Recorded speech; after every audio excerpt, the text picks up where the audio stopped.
BBC Urdu और BBC Indian languages के इस जॉइंट खुसूसी प्रोग्राम में आप सबका खैर मक़दम है।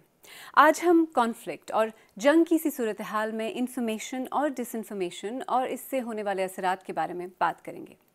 आपको याद होगा, आज से एक माह पहले मई के महीने में यही दिन इंडिया और पाकिस्तान और दोनों के ज़ेर इंतज़ाम कश्मीर के लिए काफ़ी मुश्किल और टेंस थे। 22 अप्रैल को इंडिया के ज़ेर इंतज़ाम कश्मीर में होने वाले शिद्दत पसंद हमले के बाद इंडिया ने पाकिस्तान पर इल्ज़ाम लगाया। इसके बाद इंडिया ने पाकिस्तान में कई मकामात पर फ़िज़ाई हमले किए। इंडिया का कहना था कि उसने पाकिस्तान में शिद्दत पसंद ठिकानों पर हमले किए हैं। फिर इसके बाद पाकिस्तान के जवाबी हमले, दोनों तरफ से ड्रोन हमले और मिसाइल्स। एक तरफ ऑन द ग्राउंड कॉन्फ्लिक्ट चल रहा था तो दूसरी तरफ इंफॉर्मेशन की जंग भी चल रही थी। और इसके भी दो पहलू थे। एक तो गलत मालूमात, फेक न्यूज़ और डिसइंफॉर्मेशन जो मेन स्ट्रीम मीडिया और सोशल मीडिया दोनों पर दोनों तरफ नज़र आ रहे थे, और इसके साथ साथ दोनों ममालिक, दोनों देशों की तरफ से ऑफिशियल लेवल पर किए जाने वाले क्लेम्स और काउंटर क्लेम्स। आज इस मौजू पर बात करने के लिए हमारे साथ इस्लामाबाद से BBC पाकिस्तान की एडिटर सना गुलजार, दिल्ली से BBC इंडियन लैंग्वेजेस के रिपोर्टर जुगल पुरोहित, दिल्ली से ही Indian fact checking portal alt news के एडिटर प्रतीक सिन्हा और कराची से सहाफ़ी और centre for excellence in journalism के डायरेक्टर शाज़ेब जिलानी मौजूद हैं। आप सबको खुश आमदीद। सबसे पहले सना, मैं बात आप ही से शुरू करना चाह रही थी। मैं आपसे ये पूछना चाह रही थी कि जैसे ही दोनों तरफ से हालात ख़राब होने लगे और हर तरह के क्लेम्स, दावे, डिसइंफॉर्मेशन शुरू हुई, हाउ बैड वॉज इट? कितना बड़ा मसला था ये न्यूज़ रूम में? So Alia, I will not mince words. It was pretty bad, and right from the word get go. ऐसी सिचुएशन में, जैसा कि आपने अपने इंट्रो में कहा भी, कि चैलेंज जो है वो मल्टीफोल्ड है। एक चैलेंज तो ये है that you have to get to the story as quickly as possible. जहाँ पे जैसा कि जो है 6 और 7 की दरमियानी रात को जब जो मिसाइल स्ट्राइक्स हुई इंडिया की जानिब से पाकिस्तान में, immediately all the local media channels were covering it, they were completely discussing it. और उसमें 2-3 चीज़ें होती हैं, क्योंकि इमीडिएटली जो है information starts to flow in, but कौन सी इंफॉर्मेशन सही है, वेरीफाइड है, कौन सी लोकेशंस जो कि एज यू सेड कि there were 2 kinds of claims that were coming in. India की तरफ से जो है क्लेम्स थे कि 9 locations have been targeted inside Pakistan. Pakistan की तरफ से कहा जा रहा था कि 6 से 7 लोकेशंस हैं। So how do you verify that, and then how do you react to it? That was the immediate sort of a concern that we had. Or usme, I think the rule of thumb that we sort of followed is that we attributed and we were completely transparent of where we were getting our information from, and were constantly verifying it. ऐसी situation में आलिया ये भी होता है कि news room के अंदर आप ये भी सोच रहे होते हैं कि इमीडिएटली आपने अपनी टीम्स को डिफरेंट लोकेशंस पे हमने भेजना था। सो वो एक अपने अंदर एक लॉजिस्टिकल चैलेंज है। उस लॉजिस्टिकल चैलेंज के अंदर फिर आप जो है you are looking at the sources of information, where that information is coming in. और उस इंफॉर्मेशन में सोशल मीडिया इज समथिंग जो कि catching up to that for mainstream news organizations has now become a real challenge, because immediately a keyboard warrior sitting somewhere is posting information, posting pictures, and we will probably talk about it later as well, that posting pictures from AI, and then verifying it and where it's coming from. As someone leading a newsroom, that's a challenge, because that's the pressure that every single person in the newsroom is feeling. If there are 10 pieces of information that are coming, there are 10 pieces of information that we are verifying, which means that takes that much amount of time. And an organization like the BBC, where it is a global news organization, that means that we had an extra responsibility on us, that we equally represent all sides and see that everyone has got fair representation. So how do you question that? And it really slows you down, and that is perhaps the biggest challenge that anyone in the newsroom as an editor feels. और उसमें गलती की कोई, और specially इस story में गलती की कोई गुंजाइश नहीं थी। जैसा कि आपने कहा सना, गलती की कोई गुंजाइश नहीं थी। जुगल, आप इसने स्टोरी को ऑन द ग्राउंड कवर किया, आप एक्चुअली इस स्टोरी में काफ़ी करीब से इन्वॉल्व थे, इंडिया में क्या हाल था? देखिए, इंडिया में आलिया सिचुएशन थोड़ी अलग थी, क्योंकि हमने 2019 में भी एक सिमिलर सिनेरियो देखा था। जब बालाकोट की बात हुई थी, भारत ने बालाकोट पर एरियल स्ट्राइक्स की बात की थी, तब भी हमने देखा था कि flow of information social media से शुरू होता है, उसके बाद धीरे धीरे फिल्टर करके authentic confirm bit of news media पर जाती है, जिसके बाद ऑफ कोर्स वो पब्लिक में भी डिसेमिनेट होती है। लेकिन इस बार हमने एक अलग नज़ारा देखा, जहाँ पर सोशल मीडिया पर तो खैर चल ही रहा था काफ़ी कुछ डिसइंफॉर्मेशन, बट इवन कई मेन स्ट्रीम मीडिया ऑर्गेनाइजेशंस ने भी या तो इस डिसइंफॉर्मेशन को एम्पलीफाई किया, या फिर एक नई किस्म की अपनी खुद की एक डिसइंफॉर्मेशन की एक स्ट्रीम शुरू की। तो हम लोग ग्राउंड पर थे, ये जो सारी डिसइंफॉर्मेशन थी उसकी वजह से ग्राउंड पर भी लोगों में काफ़ी कन्फ्यूजन थी। कुछ लोगों ने कहा कि वो न्यूज़ ही देखना बंद कर रहे हैं, क्योंकि उनको वो समझ नहीं पा रहे हैं कि एक्चुअली हो क्या रहा है।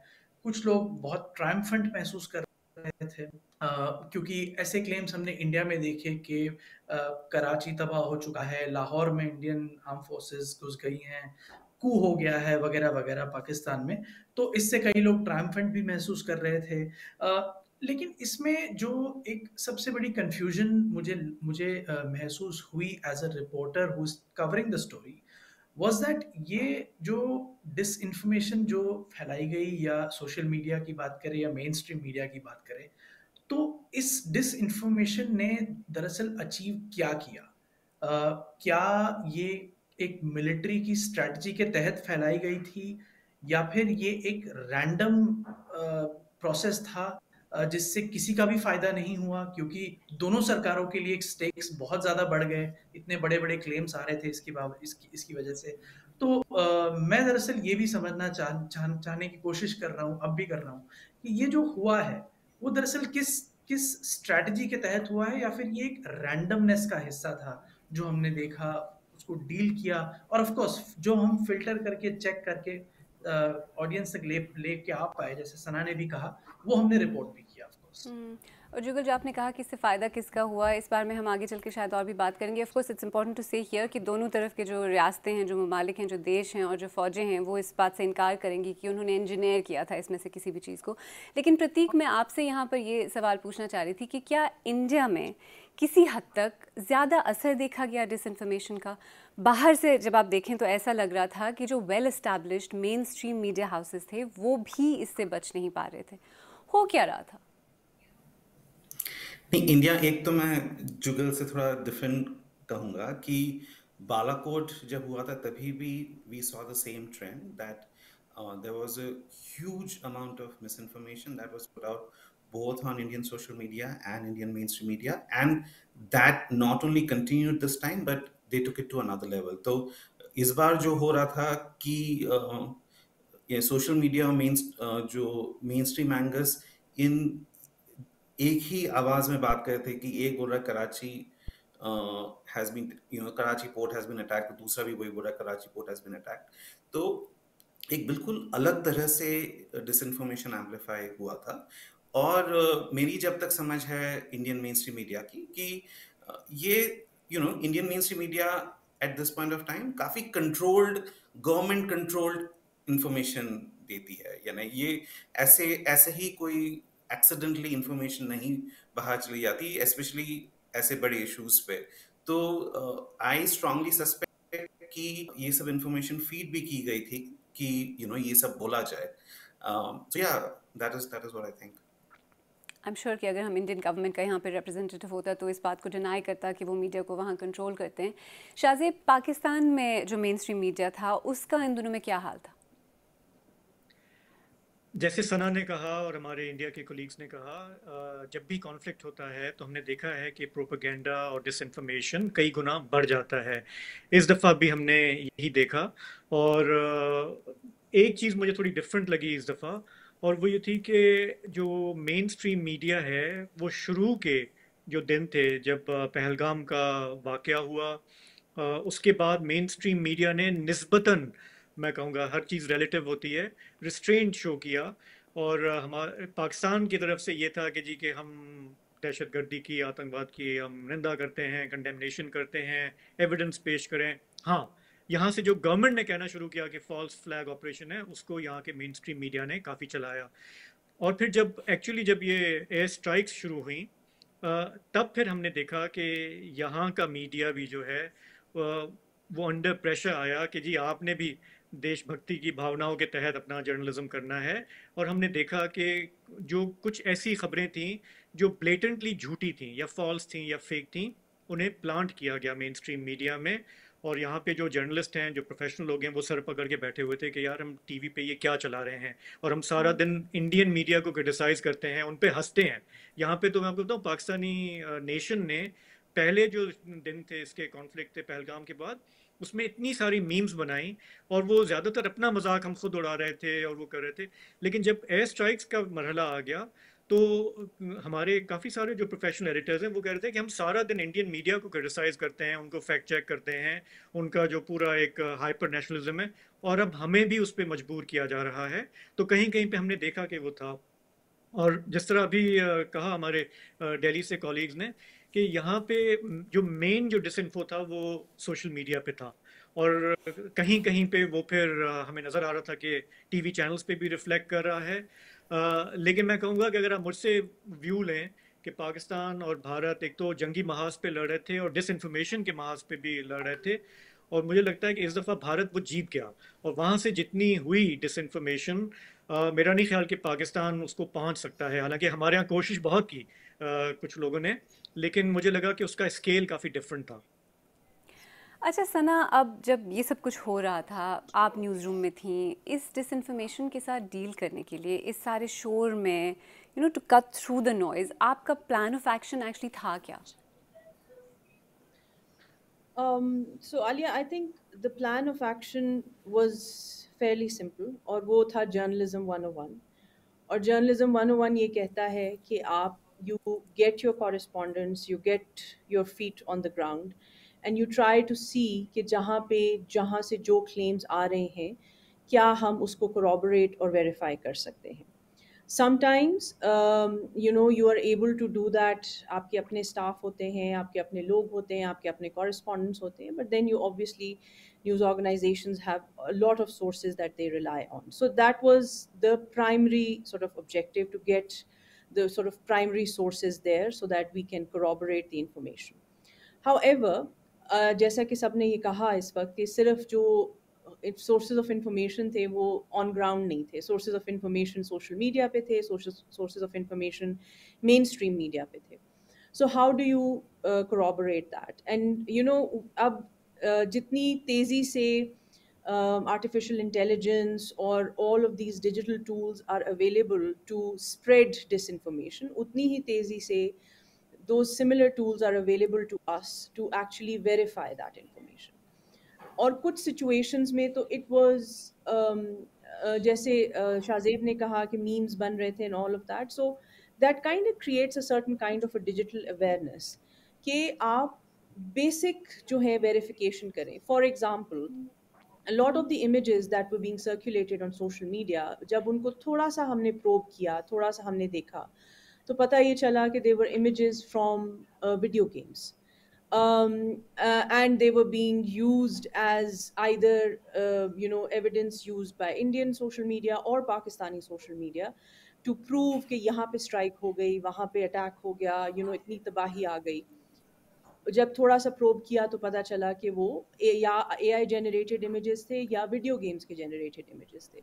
Similarly, आप जब tools use करते हैं तो आपको पता चलता है कि some of the pictures that were from 3, 4, 5 years ago, वो तस्वीरें इस्तेमाल हो रही थी जस्ट, और उसमें कोई बहुत मुश्किल नहीं है जो लोग डिसइंफॉर्मेशन शेयर कर रहे होते हैं।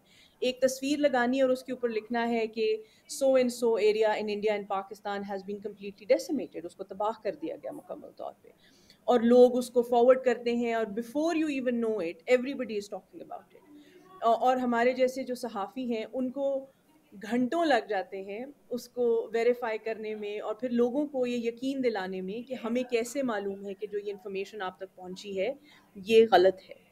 सिमिलरली तो ये प्रोसेस कॉन्स्टेंटली हम एक्सरसाइज कर रहे थे. एंड जो मैं प्रेशर की पहले बात कर रही थी, ये इंफॉर्मेशन का एक तूफान था, फ्लड था.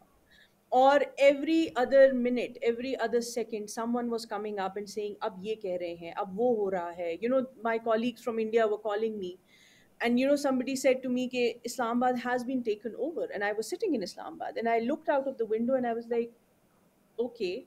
But you start to question yourself as well that maybe इतनी जोर से इतनी शदीद आवाज़ें आ रही हैं, maybe there is something that is happening. But उसका principle ये है that we kept reverting back to the basic journalistic principles. और ये कि चाहे थोड़ी सी देर हो जाए, तो चाहे आपको वेरीफाई करने में थोड़ा सा टाइम लग जाए, but it's better to get it right. But जल्दी करने से, रश करने से जो है, we try to avoid that. But I can tell you that anyone who is in a newsroom, ये सबसे बड़ा बोझ होता है जब सारी दुनिया पे खबर चल रही होती है और आप उस खबर को थोड़ा सा होल्ड कर रहे होते हैं, रेजिस्ट कर रहे होते हैं, because you trying to verify it. Because after all, if you're wrong, then you're not first. अच्छा जुगल, आप ख़ुद फील्ड में थे जब ये स्टोरी हो रही थी, आप उसे कवर कर रहे थे. ये जो एक सही मालूमात या जानकारी की कमी दोनों तरफ से फैलाई जाने वाली फेक न्यूज़ थी और डिसइंफॉर्मेशन थी, इसका ऑन द ग्राउंड जो लोग थे उन पर क्या असर पड़ा था, ख़ास तौर पर उन इलाकों में जहाँ लोग सबसे ज़्यादा अफेक्ट हो रहे थे इस कॉन्फ्लिक्ट से? देखिए, मैं दरअसल पंजाब के पठानकोट इलाके में था, इंडियन पंजाब के पठानकोट इलाके में, और वहाँ पर हम लोगों ने जैसे क्लोज इन किया, हम लोग दिल्ली से ड्राइव करके गए थे क्योंकि एयर स्पेस बंद थी. तो हम जैसे क्लोज इन कर रहे थे, हम लोगों से बातचीत भी कर रहे थे. तो जैसा कि मैंने पहले भी कहा कि लोगों के माइंड में शुरुआत में एक सेंस ऑफ ट्रायम्फलिज्म था, एक सेंस ऑफ रिलीफ था कि अच्छा फाइनली कुछ हुआ है या फाइनली कुछ किया गया है. क्योंकि 22 अप्रैल को पहलगाम का हमला हुआ, उसके बाद right from prime minister Modi से लेकर अलग अलग अधिकारियों ने कहा, होम मिनिस्टर ने भी इसे कहा कि वो लोग एक्शन लेंगे, कुछ ना कुछ जवाबी कार्रवाई होगी. तो एक बिल्डअप था. और फिर जब 7 मई को डिक्लेरेशन हुआ तो एक सेंस ऑफ ट्रायम्फलिज्म, एक सेंस ऑफ रिलीफ था. लेकिन 7 से 8, 8 से 9, 9 से 10, जैसे जैसे टाइम बीता, आई कुड सी दैट लोगों के मन का जो एक कंफ्यूजन था, सेंस ऑफ क्वेश्चनिंग था. जैसा मैंने कहा, कई लोगों ने ये भी कहा कि उन्होंने देखना ही छोड़ दिया है because they are not able to make sense of it. एक पहलू ये था. दूसरा आलिया ये था कि जब एज जर्नलिस्ट जब हम ऑन ग्राउंड होते हैं, जैसे मैंने 23 अप्रैल को भी गवर्नमेंट ऑफ इंडिया की प्रेस ब्रीफिंग को कवर किया, 7 मई की भी ब्रीफिंग को कवर किया, तो शुरुआत में ये साफ नजर आया कि ब्रीफिंग्स हो रही थी लेकिन सरकार रिपोर्टर्स के क्वेश्चंस को फील्ड नहीं कर रही थी. ब्रीफिंग के बाद सीधा कहा जाता था कि there will be no questions and the briefing would end. तो ये जो सिलसिला था, मुझे लगता है कि लोगों के माइंड में इससे काफ़ी सवाल जनरेट हुए कि बातें कही जा रही है लेकिन सवाल या क्लैरिफिकेशंस नहीं दिए जा रहे हैं. ऑफ कोर्स उसके बाद भारत सरकार ने भी अगली अपनी ब्रीफिंग्स में क्वेश्चंस लेने शुरू किए. उन्होंने व्हाट्सएप पे, जो डिफेंस मिनिस्ट्री की एक व्हाट्सएप चैनल है, उसको भी एकदम एक्टिवेट किया. इस बार प्रेस इंफॉर्मेशन ब्यूरो जो भारत सरकार का है, उसने भी काफ़ी डिबंक करने में कोशिशें की, social media as well as mainstream media की कहानियों को, की उनकी खबरों को भी. लेकिन जो इनिशियल एक लैग था वो तो था ही. And I just hopes as a journalist के ये जो इंफॉर्मेशन वैक्यूम क्रिएट हुआ है, जिसकी वजह से लोगों के मन में सवाल उठे, शायद कुछ लोग ससेप्टेबल भी हो गए टू डिसइंफॉर्मेशन, शायद इस पर भी गौर किया जाएगा ताकि इस तरह के अपॉर्चुनिटीज ना क्रिएट हो जहाँ पे डिसइंफॉर्मेशन फ्लो करे. ऑफ कोर्स एक तो एक वॉइड की बात आपने की, जहाँ सही इन्फॉर्मेशन नहीं होती तो फिर उसको फिल करने के लिए डिसइंफॉर्मेशन होती है. लेकिन दूसरी तरफ क्लेम्स और काउंटर क्लेम्स का भी हमने काफ़ी सिलसिला इस कॉन्फ्लिक्ट में देखा. शाहजेब, एक क्लेम जो पाकिस्तान में काफ़ी अरसे तक चलता रहा, इनफैक्ट अब भी लोग इस बारे में बात करते हैं, वो ये कि इंडिया की खातून पायलट, एक महिला पायलट का जहाज़ गिराने और उन्हें पकड़ने के बारे में एक क्लेम था. आपके पास इसके बारे में मज़ीद डिटेल्स हैं, राइट? देखिए, ये क्लेम जो है ये काफ़ी चला, सोशल मीडिया पे काफ़ी वायरल हुआ. आई थिंक पाकिस्तान में कुछ लोगों को वो जो अभिनंदन वाला एपिसोड है पिछला, वो अभी तक उन पे सवार है, and I think they wanted to see something similar. लेकिन इस दफ़ा फिर उन्होंने एक फीमेल पायलट की कहानी घड़ी। शिवानी सिंह उनका नाम था, और वो जो तस्वीर थी वो एक्चुअली कोई जून 2023 की इंडिया में कहीं पब्लिश हुई थी। सपोजिटली वो ये वाक़या था कि एक जहाज़ क्रैश हुआ था, उससे उन्होंने इजेक्ट किया था। लेकिन इसको यहाँ पे काफ़ी चलाया गया सोशल मीडिया में। उन्होंने कहा जी कि हमने राफेल एक गिरा दिया है, और फीमेल पायलट जो हैं उनकी वो पुरानी तस्वीर चलाई गई। और हम यहाँ पे उस दिनों में जहाँ जाते थे तो लोग हमसे तरह तरह के सवाल करते थे, और ये भी हमसे हुआ कि वो इंडियन पायलट एक पकड़ लिया, बताएं। सो अब आप ज़ाहिर है कि सोशल मीडिया की खबरों पे नहीं चल सकते। बाद में जाके इस रिपोर्ट को इंडियन गवर्नमेंट ने भी डिनाई किया, पाकिस्तान की साइड से आर्मी स्पोक्स पर्सन ने भी डिनाई किया। लेकिन मैं हमेशा यही कहता हूँ कि जो सच और झूठ की लड़ाई है, उसमें जब तक सच तैयार होकर घर से निकल रहा होता है, तब तक झूठ जो है वो दुनिया के 7 चक्कर लगा चुका होता है। और हमने बार बार ये फैक्ट चेकिंग की हम बात करते हैं, मेरा इस पर थोड़ा सा एक स्केप्टिकल व्यू है कि जब तक फैक्ट चेक कोई चीज़ होती है और सामने आती है, तब तक वो जो इनिशियल झूठ है ना, वो बहुत सारे लोग कंज्यूम कर चुके हैं और उसको बिलीव भी करते हैं, और फैक्ट चेकिंग जो है उसका मुझे बहुत ही लिमिटेड इम्पैक्ट लगता है। लेकिन ये एक एग्जांपल है, बहुत सारी और भी एग्जांपल्स हैं, लेकिन ये वाली जो है मेरा ख्याल है it did capture imagination of people in Pakistan. जी शाहजेब, और एक और एग्जांपल वो भी थी कि वो जो उस तरह की रिपोर्ट्स थी कि पाकिस्तान में जो रिपोर्ट्स आ रही थी कि इंडिया के ज़ेर इंतज़ाम कश्मीर में एक फ़ौजी अफसर ने ऑर्डर्स मानने से इनकार कर दिया, जिसके बाद उन्हें फ़ौज ने निकाल दिया। जी जी जी, ये तो देखें, ये तो चूंकि मैं एक लोकल टीवी चैनल पे हम शो भी करते हैं, ये तो मेरी आंखों के सामने है कि हम शाम को जब पहुंचे तो हमारे कोलीग हैं, वो सर पकड़ के बैठे हुए थे। मैंने कहा क्या हुआ? तो उन्होंने कहा कि यार ये देखें, ये खबर जो है हमें प्रेशर किया गया कि ये चलाओ कि नॉर्दर्न कमांड के जो चीफ हैं लेफ्टिनेंट जनरल सुचिंदर सिंह, उनको फायर कर दिया गया है। कोई कह रहा है कि उनको अरेस्ट कर लिया गया है, उनको नामालूम लोकेशन पे ले जाया जा रहा है। वहाँ पे इंडियन आर्मी में बहुत सीरियस क्वेश्चन है।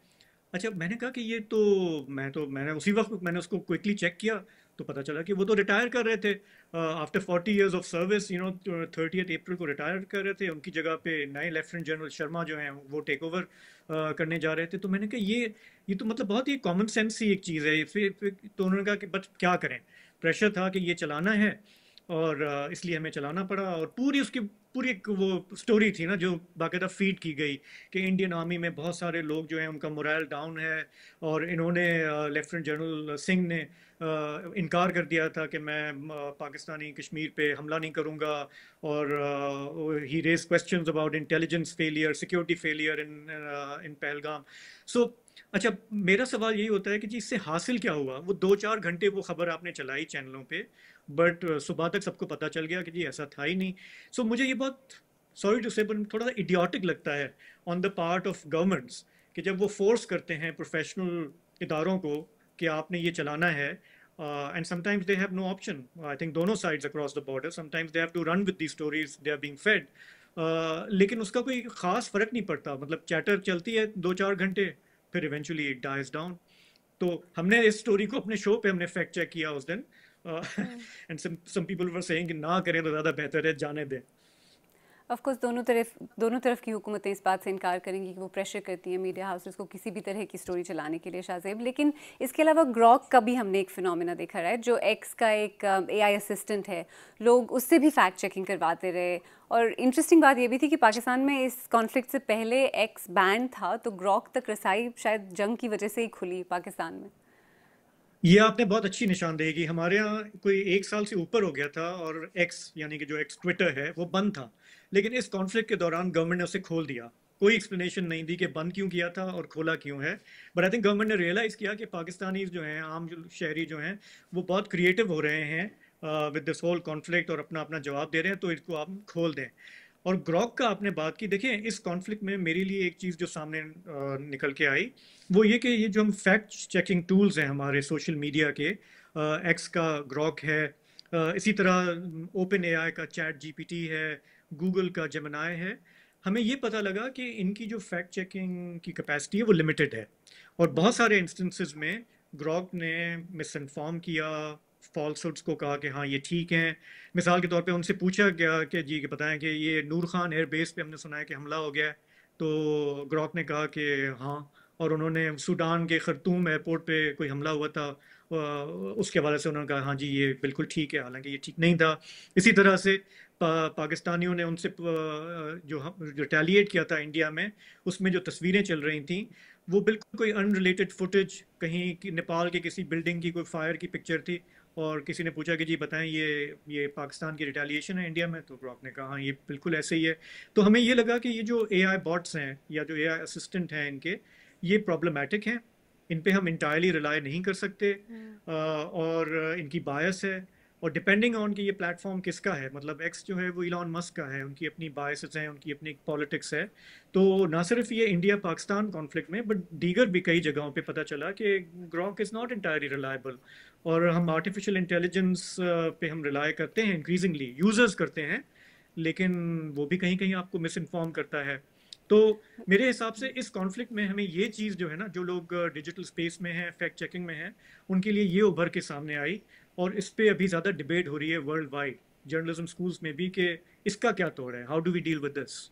और जो AI centric versus human centric fact checking की जो एक डिबेट है वो भी काफ़ी खुल के सामने आई। अच्छा प्रतीक, हमने पाकिस्तान की बात की, पाकिस्तान से कुछ एग्जांपल्स की हमने बात की, इंडिया में जिस तरह के क्लेम्स हमने देखे मेन स्ट्रीम मीडिया पर, जैसे कराची पोर्ट पर हमले की खबर जो ऑलमोस्ट हर जगह चल रही थी बिना वेरिफिकेशन के, ऐसा हुआ कैसे? आज की एक वॉशिंगटन पोस्ट की स्टोरी है that it was put out on a journalist group कि एक जर्नलिस्ट ने डाला कि ये हुआ है, and then someone else sort of amplified that in that WhatsApp group, और फिर ये सब चैनल में चलने लगा। And this is not a new phenomenon in India. We have fact check several instances which is not necessarily related to this war कि एक खबर एक चैनल पे चल जाती है और वो कॉम्पिटिटिव, इतना कंपटीशन है कि पहले किसको चलाना है। तो ऐसी बहुत सारी खबरें हैं जो पूरी मेन स्ट्रीम मीडिया बार बार चलाती है, गलत खबरें चलाती है। अच्छा, कराची पोर्ट के अलावा पाकिस्तान की तरफ से जो जवाबी हमले थे उसके बारे में भी कई वीडियोस वायरल हो गई जो बाद में पता चला कि वो गलत थी। देखिए, I mean, we can talk about individual instances, लेकिन the point is क्यों किया जा रहा है, that is I think what we should discuss, कि that my understanding is कि जो भी किया जा रहा है वो एक डोमेस्टिक पॉलिटिक्स को देख के किया जा रहा है। There are multiple instances. अभी I would disagree with some of the panelists कि इसका असर नहीं पड़ता, इसका असर जरूर पड़ता है। और अभी इंडिया में इलेक्शंस आ रहे हैं और हम लोग देखेंगे कि इंडियन इलेक्शंस पे जो जितना मिस इन्फॉर्मेशन डाला गया है, विच इज कि कहा है कि कि Karachi has been taken over, Islamabad और लाहौर, और the number of gaming videos, the number of Indian side में भी काफी फेक लेटर्स चलाए गए। तो इसका एक डोमेस्टिक पॉलिटिक्स पे असर होगा और लॉन्ग टर्म असर होगा। So from that point of view, this जो भी मिस इन्फॉर्मेशन डाला गया है वो एक मकसद से डाला गया है कि यहाँ के इलेक्ट्रल पॉलिटिक्स को कैसे कंट्रोल किया जाए, यहाँ के लोकल पॉलिटिक्स को कैसे कंट्रोल किया जाए। So that is the aim. And क्योंकि द थिंग इज कि अगर यहाँ कोई बोलेगा कि that Karachi port has been sort of destroyed, someone in Karachi is not going to believe that. No one in international audience is going to believe that. So then which is the audience that we are targeting? It is always the domestic audience. लेकिन From the domestic, sorry मैं आपकी बात काट रही हूँ, लेकिन domestic audience को भी ये तो पता चल गया ना कि कराची पोर्ट डिस्ट्रॉय नहीं हुआ, इस्लामाबाद टेक ओवर नहीं हुआ, और जो वो वीडियोस फेक चल रहे थे, वायरल चल रहे थे, वो भी फेक थे, ये सब पता तो चल गया। तो फायदा किसका हुआ? ये बैकफायर नहीं हो रहा in some ways? No, not necessarily, क्योंकि ठीक है, कुछ एक तो एक इंडियन मेन स्ट्रीम मीडिया के एंकर ने एक्चुअली पूरा वीडियो डाला है कि ठीक है एक दो गलत खबरें चल गई तो क्या हुआ, हम लोगों ने तो देश के हित में खबरें चलाई है, ऑल ऑफ दैट। सो उसका भी डिफेंस आ चुका है। लेकिन हम लोग तो बड़ी बड़ी खबरें देख रहे हैं ना, Karachi, Islamabad, the amount of disinformation that was put out, that was enormous. और जो छोटी छोटी बातें हैं वो नहीं लोगों तक पहुंचती. ठीक है, there may be some people in this country who do not believe that something happened in Karachi or Lahore, you know, वो उनके दिमाग में वो debunk हो चुका है. लेकिन but what really happened, उसका clear picture नहीं है ना. The end goal of any kind of propaganda is to achieve a state of mind which is beyond the what has happened factually, and that has been achieved. Bada cheez, you know, even if people don't believe in the bigger misinformation, there have been many kinds of misinformation, many kinds of narrative building that has gone on in both countries. And that is the end game. That will this affect Indian politics? I am 100% sure that whatever has happened, how it went down, will affect Indian politics. और एक मैं बोलना चाहूँगा कि a lot of this misinformation was very rudimentary. ये मेरे colleague Zubair, you know, he sleeps late and happened to be up that particular night, and we were debunking it by the minute. यानी तो ये भी मैं बोलना चाहूँगा कि fact checking actually Indian side से तो काफ़ी इफेक्टिव फैक्ट चेकिंग हुई थी, क्योंकि we were debunking misinformation by the minute. Day one, what we saw was that, you know, there was a lot of misinformation coming from Pakistan side, because it was Pakistan which needed to set the narrative. And day two onwards, things flipped. And we were putting out, you know, on social media, we were putting out videos and stories, and we were doing, there was misinformation was coming in, and within minutes we were debunking it, because the general nature of misinformation is quite rudimentary. ठीक है, एक दो AI generated चीजें थी, but most of the misinformation was old images, old videos, which take, I mean, we've been doing this for 8 years, and it takes minutes to find that something is an old video, old image, and to respond to it. So we were doing it at a huge speed, and I do believe that, you know, that kind of capacity has to be built in newsrooms, that we can respond to a lot of misinformation in real time. We can talk about individual examples, but yeah, I mean, I don't recall the individual examples, but because there was just too many. No, that's fine. अच्छा जुगल, एक ऐसी situation में जैसा कि प्रतीक ने भी कहा, और जिसमें एक तरह का इकोसिस्टम क्रिएट हो जाता है, तो ऑन द ग्राउंड चीज़ों को वेरीफाई करना कितना मुश्किल हो जाता है? देखिए आलिया, इट ऑल डिपेंड्स कि आप कहाँ हैं, वहाँ क्या हो रहा है. I just give you a small example. हम लोग पठानकोट में ही थे और एयर रेड साइरेंस शुरू हुए. उसके बाद जहाँ हम खड़े थे, बस हमारे मतलब literally over our heads there were drones being shot out, you know, using gunfire from the Indian side, and we exited the area. अब जब हम जा रहे थे तो हमसे कुछ सेकंड्स पहले अथॉरिटीज ने हमें बताया कि पाकिस्तान के ड्रोन्स या मिसाइल्स के कुछ बड़े बड़े पार्ट्स एक गांव पर गिरे थे. तो क्योंकि हम वहीं थे, so we quickly rush to that site. We actually met some people जो जख्मी हुए थे, जिनके घर डैमेज हुए थे. तो हमने तुरंत वहाँ बातचीत की. कुछ ही समय में अथॉरिटीज भी वहाँ आ गए, तो हमने उनसे भी बात करके एक मुकम्मल तस्वीर के देखिए यहाँ पर क्या हुआ है वो हमने बता दी. लेकिन साथ साथ ऐसे कई सिनेरियोज थे जहां इट वाज वेरी अनक्लियर, जो जिसको हम लोग एक फॉग ऑफ वॉर कहते हैं. कई बार जैसे 7 और 8 मई को ऐसे कई पिक्चर्स आने लगे विच सेड दैट ये एक्स विमान है, ये वाई विमान है, ये वो हेलीकॉप्टर है. नाउ द पॉइंट इज के you have limited capacity and you can, you know, go in one direction at a time. और ये ऐसा समय है Alia, in fact even in 2019 I will recall because I was covering this, that you know the authorities are not exactly available, and also they can't be because there is just so much floating out there. So हमारे लिए it's more about choosing your battles, you know, in the sense of what is achievable. You cannot tackle everything. और खास तौर से ये तब फायदा होता है जब आप ग्राउंड पर होते हैं कि अगर आपकी आंखों के सामने या आपके आसपास कुछ हुआ है तो जाहिर है कि आप क्विकली रन अराउंड करके कुछ कर सकते हैं. लेकिन अगर आप न्यूज़ रूम में बैठे हैं दिल्ली में, मुंबई में, और ऐसी खबरें आ रही हैं कि कराची में ये हुआ है, then you know caution is the first word, and we are in no rush. कोई भी रश नहीं होता कि हम इसे फटाफट ऑन एयर कर दे. नहीं, in fact it's the other way around, that let's not jump the gun, let's in fact verify. It's better to be, you know, late rather than be wrong.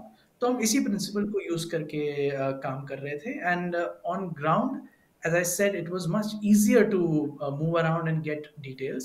But when it came to misinformation like this, we would always be very cautious of how we proceed, how we react to that. That leads me very neatly to the last question that I wanted to ask you, Sana, actually, जो जुगल ने बात की है कि जब media landscape में पूरे social media पर एक ही तरह की बात हो रही हो, सब लोग एक बात कह रहे हो, ऐसे में इस बारे में बात न करना, खुद को रोक कर रखना एक न्यूज़ रूम में कितना मुश्किल हो जाता है, और ऐसे में न्यूज़ रूम में चल क्या रहा होता है? सो आलिया, न्यूज़ रूम में बात ना करना और जो ऑडियंस को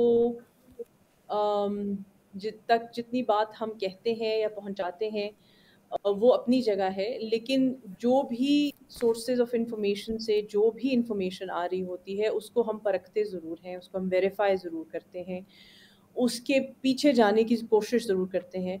एंड एज जुगल सेड कि वो एक चैलेंज ज़रूर है, because then you have to prioritize and you have to pick your battles. और जो ये फॉग ऑफ वॉर की जो जुगल बात कर रहे थे, इस फॉग ऑफ वॉर में ऑब्वियसली सोशल मीडिया ने अपना हिस्सा डाला. जो मेन स्ट्रीम मीडिया है वो ख़ास तरह के नैरेटिव्स जो है वो पुश कर रहे थे, उन्होंने अपना हिस्सा डाला. But at the same time हमने ये भी देखा कि इस फॉग ऑफ वॉर में कई दफ़ा वो सोर्सेज ऑफ इंफॉर्मेशन जिनको हम कोट करते हैं, जिनको हम एट्रीब्यूट करते हैं, जो कि आपके गवर्नमेंट के सोर्सेज होते हैं, sometimes they were also not on point, sometimes deliberately, sometimes not deliberately, because कुछ ऐसी बातें भी उस वक्त कही गई कि जैसे for example, and it was actually reported कि 50 से 60 इंडियन सोल्जर्स जो हैं वो पाकिस्तान ने कैप्चर कर लिए हैं. अब that it was coming from government and from a government minister. अब उसमें प्रॉब्लम ये है कि फिर आपकी एक एडिक्वेट आपको रिसोर्स लगानी पड़ती है to actually go after that piece of information कि ये कहाँ से बात आ रही है, ये कैसे हम वेरीफाई करें, कौन है जो इसको कोरॉबरेट करेगा, and that takes time. So ये जो पीसेस ऑफ इंफॉर्मेशन है न्यूज़ रूम के अंदर, आई थिंक यही हमारा चैलेंज था.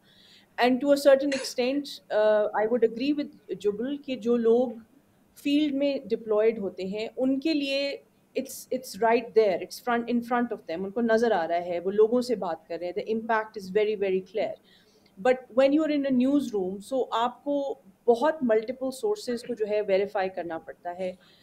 मैं जो है sometimes you know journalist from within the newsroom would come up to me with something and then you sort of pose questions जो कि क्रिटिकली एडिटोरियली आपको हर चीज़ को एज अ measure इस्तेमाल करने पड़ते हैं. And sometimes you are breaking hearts as well, because you know after all newsrooms are being run by human beings as well, and you know it's a adrenaline rush से भरा हुआ एक environment होता है जिसमें you want to get the story out, you want to tell what is happening. But then जब उसमें कोई एक जो है एडिटर या कोई भी जो है वो जर्नलिस्ट ये कहता है कि बट क्या हमने दूसरी साइड से इस बारे में मालूम किया है, so that it's added piece of work which is necessary and it's part of our job. But to do that in a scenario जहाँ पे back to back non-stop information आ रही है, उसमें that is the biggest challenge. And again वो जो pressure है वही, I think that is the pressure that you have to sustain. और उसमें जो है the only sort of rule is कि even if you're holding the information for a little bit but you're getting it right, so in the long run, and I can say that in the long run उसका आपको फ़ायदा होता है as a news organization, because then you have you have that sort of foundation to stand on कि हमने जो खबर report की वो चाहे थोड़ी सी आपसे या किसी और न्यूज़ चैनल से देर से थी या सोशल मीडिया से देर से थी, but we were confident in what we were saying.